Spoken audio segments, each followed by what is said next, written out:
decide. So I want to talk about your interview style in just a second, and the people, because there's been some controversy associated with some of the folks that you interview. But I think that, of all the people that you're talking about, the one thing that I've said that I think that all these folks have in common is that they actually like examining ideas, and we're not ripping on each other's motives. We're not constantly suggesting that we're coming from a bad place trying to do bad things. And that more than anything is, I think, what unifies this group of people. That and the fact that there are a lot of people out there who cut against their prevailing audiences to say particular things. Absolutely. I mean, think about this. I take positions that, we did it on my show just a couple months ago, right?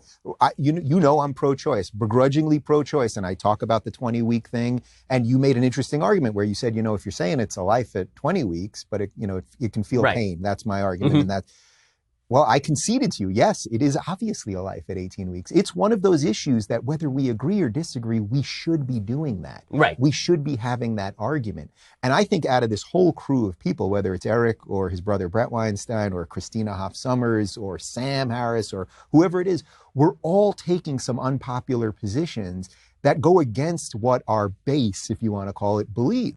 That shows a little bit of character. That shows a little bit of a desire for truth. And that's all we're trying to do here. And really, to your point, though, I think, how often do any of us really attack people? Now, look, me and you are big on Twitter, and we fight with specific people now and again. But going out of your way to attack somebody for who they are is something that I don't think any of us do. None of us do it. And have we ever done it and slipped up and you can word things a certain way or whatever? Yes, of course.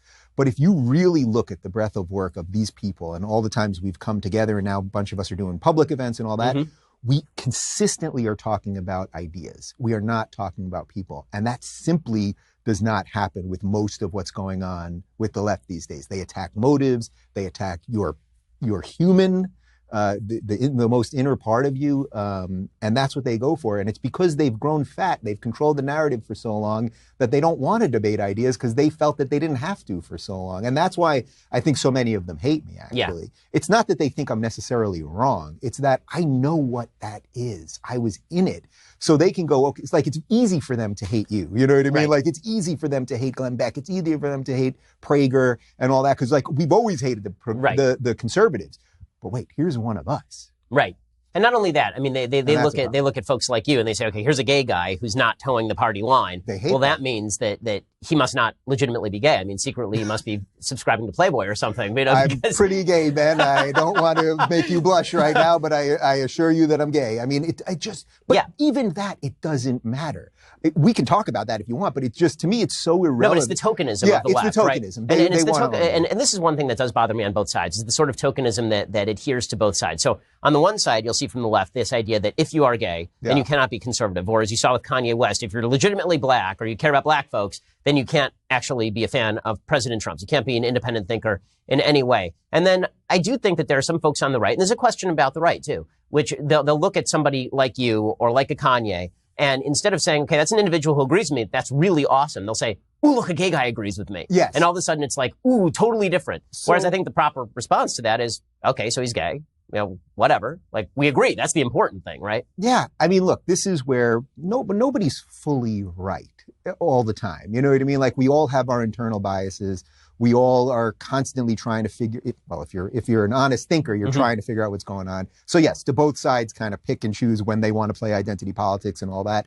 For me, as someone that came from the left, I know it so well, that line of thinking, and it basically spread like a virus throughout all of the left. If you look at my show, like the first time I had you on, which is almost 3 years ago already, and again, we did not know each other, and I think you came in very ready to fight. Like, you were like, oh, I'm sitting down with a lefty. Right. You were ready to fight, and I really was there like, this guy, let's do it. And look what's happened in these last couple of years where we've become allies in this space. So people are saying, well, you don't attack the right enough. Now, first off, by and large, I've been welcomed for all of my differences. I go to events that you've been to. I go to the Turning Point event that we did in West Palm Beach. It was the biggest college conservative gathering, I think, of ever, basically. I went up there. I talked about being gay, married, and pro-choice, and for euthanasia, and a whole bunch of things that are completely... Right, you led with your chin. Yeah, I got up there, and guess what? I got a standing ovation. Not the Shapiro level ovation, but I got a pretty good... It's a different thing with you. But that's the point. So you cannot tell me that these people are the intolerant ones, because I constantly see the reverse of that. And all I see is intolerance from the left.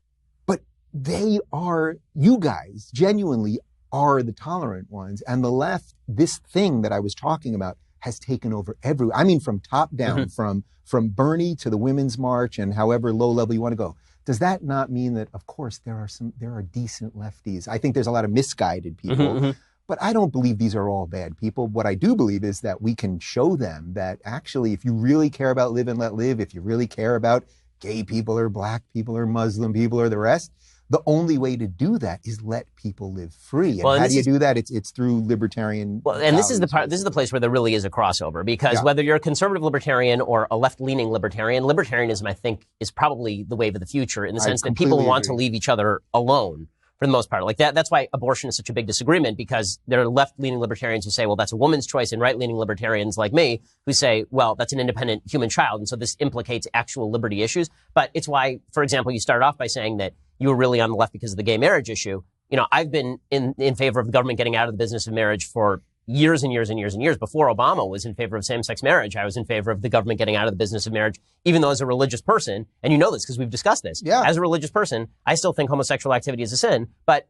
who cares? We live in a free country. You can believe that I'm an idiot, right? Yeah, let's not gloss over that point. I really mean this. I really want to focus in with you here. I genuinely don't care. Right. I mean, I really mean that. Like, hopefully, Ben, we'll be friends for another 50 years and all sorts of... That's the plan. And we'll change the world. Hopefully both live, exactly. Yeah, and hopefully we'll live long enough, and we'll change the world to be a freer place and all that. And maybe when we're 80, we'll do this again. And you'll go, you know, Dave, after all these years, maybe you're not a sinner. It doesn't even, and I don't even think you really view me that way. And it truly doesn't matter to me as long as you're not coming onto my property and trying to harm me or anything. Exactly. And people really need to understand that. And people need to understand that, I think, in general about religious folks, is that just because religious people think something is a sin doesn't mean they think the government should get involved, or that it's my job to lecture to you about the sort of sin in which you are participating, particularly if this is something that, you know, you're involved in or you're set on. Like there's actual counterproductive things that are being done when you do that. This though is where I think the conservatives got a little crossed up with the religious crew and for years was doing too much moralizing and preaching.